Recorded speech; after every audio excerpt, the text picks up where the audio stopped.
Assalamualaikum warahmatullahi wabarakatuh. Selamat pagi, siang, sore, malam teman-teman semua. Sebelumnya yang terhormat kepada Ibu Dokter Ayuning Budiati MPPM selaku dosen pengampu mata kuliah Manajemen Strategi.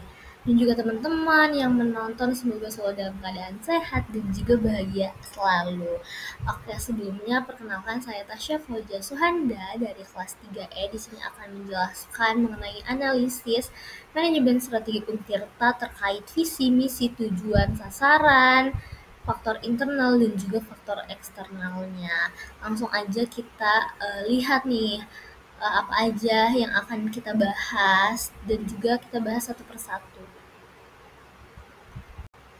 Oke, tadi di awal saya udah menyinggung nih apa aja yang akan dibahas, yaitu terkait visi, misi, tujuan, sasaran, faktor internal, dan juga faktor eksternalnya.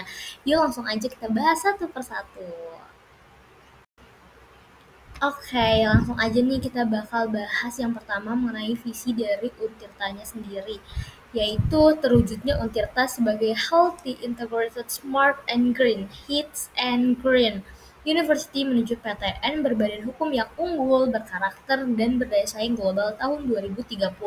Dengan analisisnya nih, Untirta itu sudah menunjukkan kemajuan nyata terutama di aspek green-nya, terbukti dengan peningkatan peringkat di UI Green Metric menjadi posisi ke-116 dunia tahun 2024. Namun, aspek global competitiveness dan smart university-nya masih perlu dikuatkan, terutama dalam digitalisasi layanan akademik, publikasi internasional, serta jejaring global dosen dan juga mahasiswa.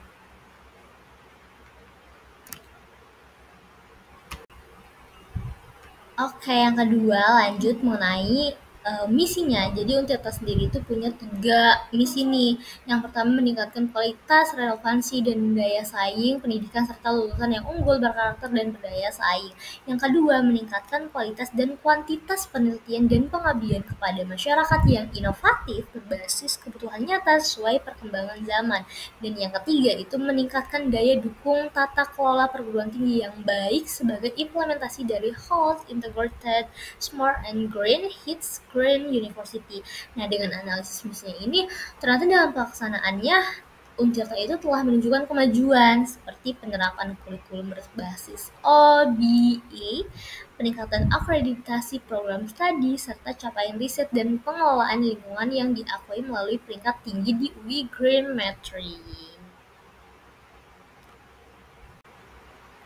Oke, selanjutnya yaitu mengenai tujuan dari Untirta. Di sini ada 3 nih.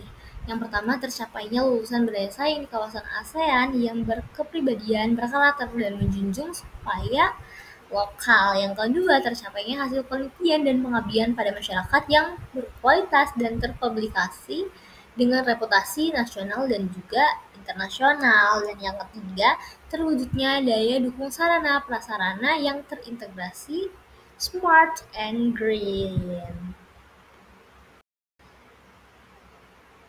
Nah, dengan sasarannya itu ada 3 juga. Yang pertama, tersedianya lulusan yang memiliki nilai-nilai jawara, yaitu jujur, amanah, wibawa adil, religius, dan akuntabel, dan terciptanya lulusan yang berjiwa entrepreneur dan leadership. Dan yang kedua, itu terwujudnya hasil-hasil penelitian dan pengabdian kepada masyarakat yang inovatif dan aplikatif yang berdampak langsung kepada masyarakat dalam rangka mendukung pembangunan daerah, nasional, dan juga global. Dan yang ketiga itu terwujudnya peningkatan tata kelola manajemen pendidikan tinggi yang bermutu, partisipasif, transparan, dan juga akuntabel.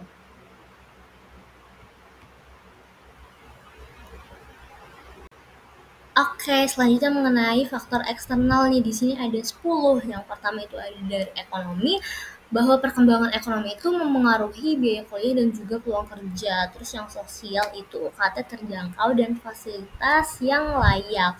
Lalu yang politik, kebijakan pemerintah seperti kurikulum dan PTNBH mempengaruhi kampus, apalagi di Untirta ini, yang akan nantinya mengikuti untuk menjadi PTNBH. Terus yang keempat, budaya, bahwa mahasiswa yang berasal dari berbagai daerah itu menciptakan keberagaman budaya di kampus. Terus yang demografis itu mengatakan jumlah mahasiswa yang semakin meningkat setiap tahunnya. Oke, selanjutnya faktor eksternal dari pemerintahan, bahwa pemerintah itu memberikan dukungan dan badan kerja sama untuk pengembangan kampus. Terus yang hukum, mahasiswa ada aturan dan badan hukum yang mengatur seperti peraturan akademik. Terus yang teknologi itu perkembangan digitalnya mendorong kampus menuju smart campus. Lalu ada di medianya itu dapat membantu membangun citra dan reputasi kampus. Lalu ada di bisnisnya itu kerjasama dengan industri untuk membuka peluang kerja begitu. Oke, selanjutnya pembahasan yang terakhir yaitu mengenai faktor internal. Di sini ada 6M. Yang pertama ada men, yaitu dosen, mahasiswa, tenaga kependidikan. Lalu ada money, yaitu dari dana APBN, kerjasama riset, pengabdian masyarakat, hingga pendapatan non-BLU. Lalu ada mesin nih, sistem informasi akademik dan administrasi berbasis digital. Lalu juga ada metode, yaitu penerapan kurikulum berbasis outcome based education atau OBE, peningkatan akreditasi dan juga penerapan nilai jawara. Lalu ada market, yaitu sosial media untuk memperluas informasi dan juga memperluas branding dari penciptanya sendiri nih. Dengan misal Instagram, lalu YouTube, lalu X, dan media sosial lainnya. Lalu yang terakhir ada material, yaitu infrastruktur, lalu laboratorium, kelas, kantin, perpustakaan, dan fasilitas-fasilitas lainnya yang ada di Untirta. Mungkin cukup sekian presentasi dari saya. Apabila ada kekurangan mohon dimaafkan karena yang sempurna itu hanya milik Allah. Terima kasih banyak. Wassalamualaikum warahmatullahi wabarakatuh. Terima kasih semuanya.